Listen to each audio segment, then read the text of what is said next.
Steve Rubel, Edelman Digital. Yes. Man of New York, man of the world. Man of New York, primarily. Yes, and you consume a ridiculous amount of data from the fire hose of the real-time stream every day. Try to. What role does curation play for you?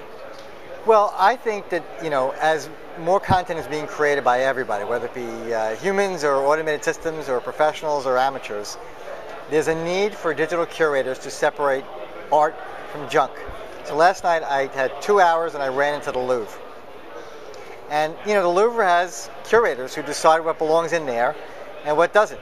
Da Vinci belongs in the Louvre, my finger paintings don't. So there's a role for people much the same online with the fire hose in being able to separate art from junk in the topics that we care about.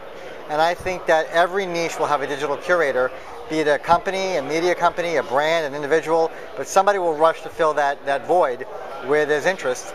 And I think that's going to be what's most exciting going forward as more noise is being created.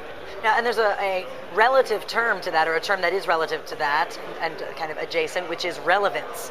So some say that curation, by something being curated and floated to the top, that gives it relevance. But where do you see relevance in the equation?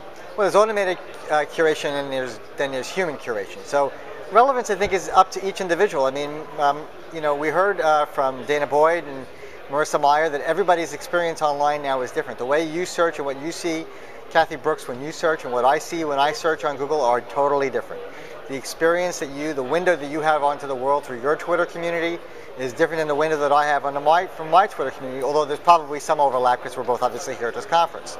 So I think that everyone's going to have their own degree of relevance, and relevance used to mean, put your ad on 3 networks and you reached everybody because it was relevant. No more. Relevance now is in the eye of the beholder, and it's going to get a lot more personalized and a lot more vertical thanks to algorithms and friends.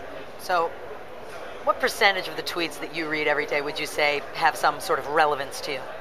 I view Twitter like a stream. I dip in and dip out, and I follow like 1,500 people. So I'm never going to read everything. But I would say that when I'm in there, I find a lot of things that are relevant to me at that particular moment. But that's why I still read RSS feeds, because I'm much more choosy there about what stuff I want to read and have it cached and saved for later, and then be able to actually digest that more like a meal.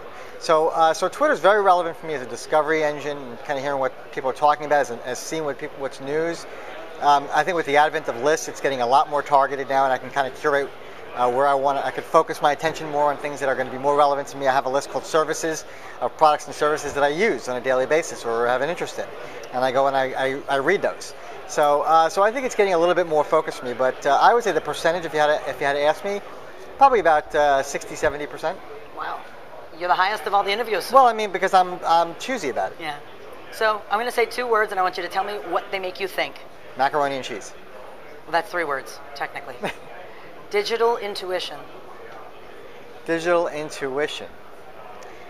I think that's. I view that as the Borg, and the internet getting smart enough to be able to intuit what you need when you need it and providing it to you at that particular moment. I knew you were going to say that. You lied.